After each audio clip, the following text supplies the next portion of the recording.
Your bite-sized daily roundup of the biggest news from the world of film. This is the Daily Reel with Van Connor.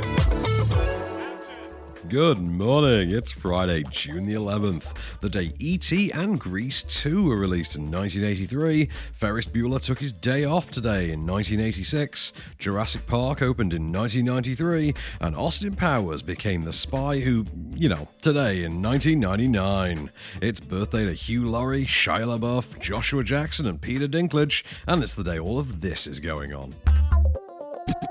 The minds behind the Conjuring franchise, brothers Chad and Kerry Hayes, are teaming with the director of 4 Saw films for a brand new horror series entitled The LaLaurie Mansion. The Hayes have hired Darren Lynn Bousman, who helmed Saws 2, 3 and 4, along with this year's recent Spiral, to topline the project, which will be based on the true events behind New Orleans' LaLaurie Mansion, granted eternal infamy due to prolific serial killer and resident Madame LaLaurie. In the early 1800s, LaLaurie brutally tortured and killed slaves over a number of years at her home, with the estimated number of victims ranging between 12 and over 100.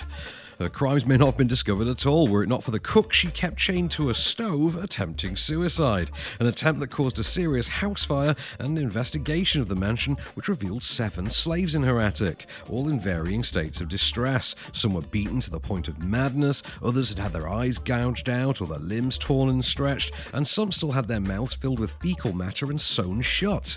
LaLaurie herself, a wealthy socialite, fled with her family to France, facing no justice for her crimes and never to be heard from again. The LaLaurie Mansion series of films is reported to cross timelines, telling the history of the house from its first horrors to a new generation of violence in the modern day, with casting beginning from today and the first film's release slated for winter this year. In the name of the Father, the Son, Holy Spirit. Mount your horse, draw your sword, and ready your men. Middle-earth is returning to war. New Line Cinema and Warner Bros. Animation have teamed up with an all-star creative team for a brand new anime feature set within the world of Lord of the Rings. The Lord of the Rings, The War of the Rohirrim, will tell the tale behind the iconic location of Helm's Deep, the near-impenetrable castle fortress memorably brought to the screen in Peter Jackson's Lord of the Rings, The Two Towers.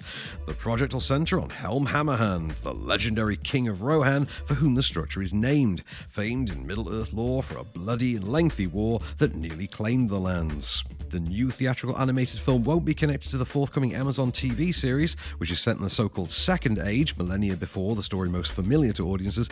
It will, however, be deliberately linked to Peter Jackson's twin trilogies, though tangentially at best, as it's set to take place roughly 200 years before the first Hobbit film.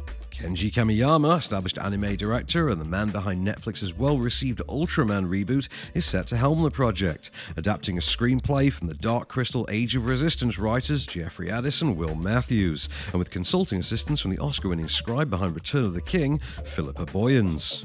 No release date for The War of the Rohirrim was given during the announcement, but sources suggest the project is currently in the midst of being fast-tracked. The beacons have been city! The beacons are lit!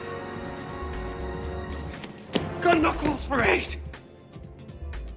And Rohan will answer. Muster the Rohirrim! And finally, Bridesmaids actress Rose Byrne is set to lead a biopic about New Zealand Prime Minister Jacinda Adern, entitled They Are Us. Truman Show screenwriter Andrew Niccol, also hailing from New Zealand, will pen the script, as well as handling directing. The story focuses on the events of March 2019, when, after a horrific attack by a white supremacist on 2 Christchurch mosques, Adern led her government and her people in a radical campaign of compassion to entirely ban assault rifles from the country.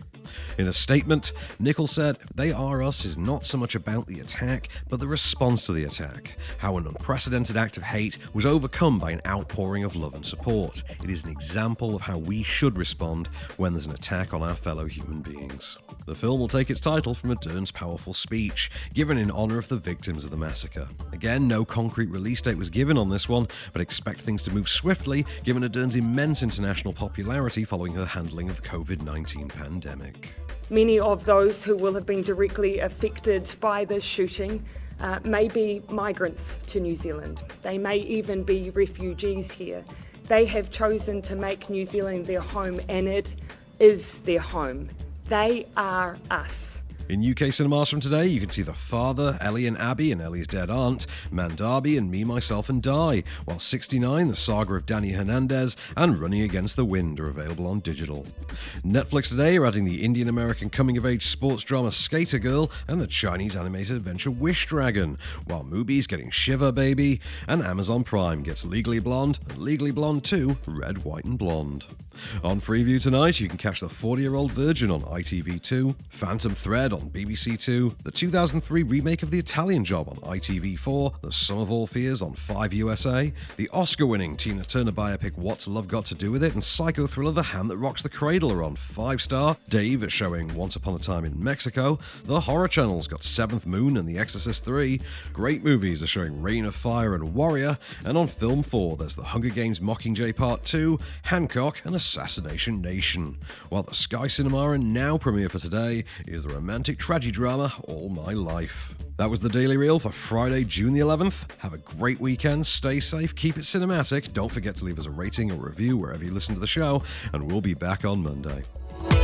The Daily Reel is a Candystore production, presented by Van Connor and written by Calvin Prickett. All information is correct at the time of writing, and source links are in the description for each episode. Don't forget to rate, review and subscribe on all good podcast platforms, or ask Alexa to install the Daily Reel skill for your morning flash briefing. Follow the show on social at Daily Reel Pod, and we'll be back every weekday. Until then, keep it cinematic.